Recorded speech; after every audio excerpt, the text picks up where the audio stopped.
সুনামগঞ্জে গত কয়েকদিনের বৃষ্টিতে জলাবদ্ধতায় নষ্ট হচ্ছে কাঁচা ধান।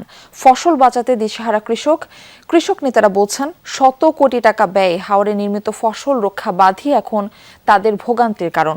অপরিকল্পিতভাবে নির্মিত বাঁধের কারণে হাওর থেকে নিষ্কাশন হচ্ছে না বৃষ্টির পানি। জেলার বিভিন্ন উপজেলার অন্তত 10 থেকে 15টি হাওরে জলাবদ্ধতায় ডুবে আছে হাজারো কৃষকের ফসল।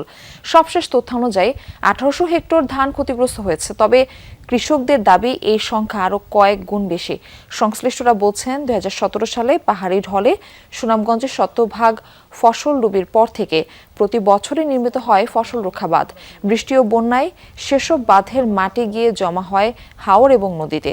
এতে ধীরে ধীরে কমেছে হাওর ও নদীর পানির সংরক্ষণ ক্ষমতা। এগুলা এখনো টিপ দিলে আপনার দুধের মতো কিছু বাইরে, কিন্তু চাউলের মতো কিছু এখনো আসে নাই। তো এগুলা পানি নিচে গেলে হয়তো আপনার আর ক্ষতি হবে। এটা একটা সুইচ গেট না দিলে আর সম্ভব না, কারণ যে পানি আওয়ার ওই পানি কমতেছে না, বৃষ্টি হলে খালি বাড়ের ওই ওখানে তো ওখানে যতই কিছু না করে আল্লাহ না লাইতে লাগবার মতো না।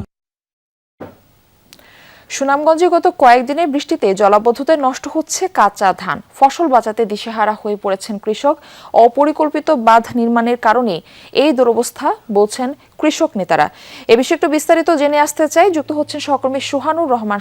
সোহান, ফসল রক্ষায় প্রশাসনের পক্ষ থেকে কোনো উদ্যোগ আপনার চোখে পড়ছে কিনা, ক্ষয়ক্ষতির পরিমাণটা নির্ধারণ করা হয়েছে কিনা, এই বিষয়টি একটু জানাবেন।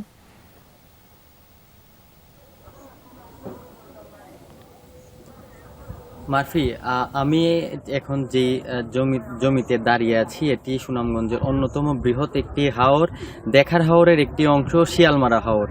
এই আপনারা দেখতে পাচ্ছেন এই যে জমিটি আছে, এই জমিটি গতকালকেও কিন্তু শুকনো স্থানে ছিল। গত রাতের থেমে থেমে বৃষ্টিতে এই জমিটি এখন পুরোপুরি নিমজ্জিত পানির নিচে।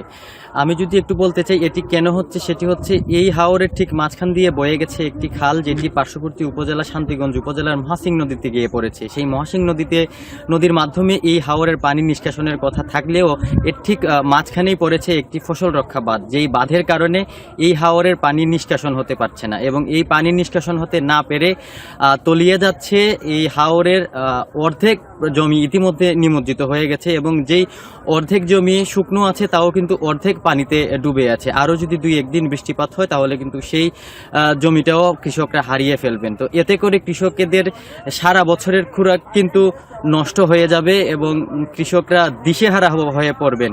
আমি এখানে আসার পরপরই কৃষকরা বারবার জিজ্ঞেস করছেন, আমার কাছে আসছেন যে আদৌ কোনো সমাধান এসেছে কিনা। প্রশাসন যেটি সমাধান দিয়েছে সেটি সাময়িক সমাধান, বাঁধ কেটে পানি নিষ্কাশন করার, কিন্তু বাঁধ কাটাও যাচ্ছে না, কারণ নদীতে এই হাওরের চেয়ে পানির পরিমাণ কিন্তু বেশি। তো এখন কৃষকরা আশায় বুক বেঁধে আছেন যে কখন সরকারের পক্ষ থেকে একটি উদ্যোগ নেওয়া হবে এবং তাদের এই শেষ সম্বলটুকু রক্ষা করা হবে। মারফি। সোহান, ধন্যবাদ যুক্ত হবার জন্য।